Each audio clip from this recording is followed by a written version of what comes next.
How did I learn to stop yelling at my child? Number one, I had to eliminate as much stress as possible out of my life. A lot of the times, the yelling was coming from my unregulated emotions and not really anything having to do with my son. Now, I moved to Mexico. I left my law firm and moved to Mexico. That might not be something that is an option for most people. So, you got to figure out yourself, how do I get rid of what is causing the majority of the stress in my life? And number two, I had to readjust my expectations for my child's behavior. I was a speech delayed, very introverted child. My son, extremely extroverted. And so, what I expected from my child's behavior was not the same as what my child was giving me. And that doesn't mean that what they're doing is wrong. So, those two things really helped me to stop being a yelly parent all the time. The last thing that helped me was understanding that I don't have to be the authority on everything.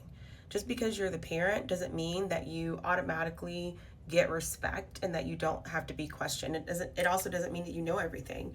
So it's okay if you have to go to your daycare providers, teachers, counselors, other professionals and get help. And it's also okay to collaborate with your child.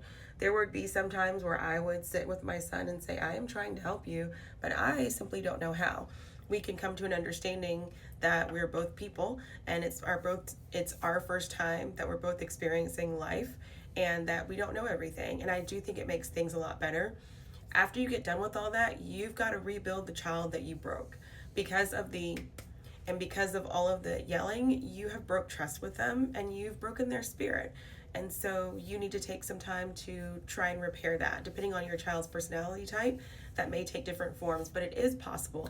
If you look at my most recent videos, I was in Las Vegas with my son and we had a great time. Is our relationship absolutely 100% perfect? No, but it is 100% honest. And I do think it's because of the work that I've done in these areas to repair our relationship and to help prepare him. So good for you that you're trying, and I wish you the very best.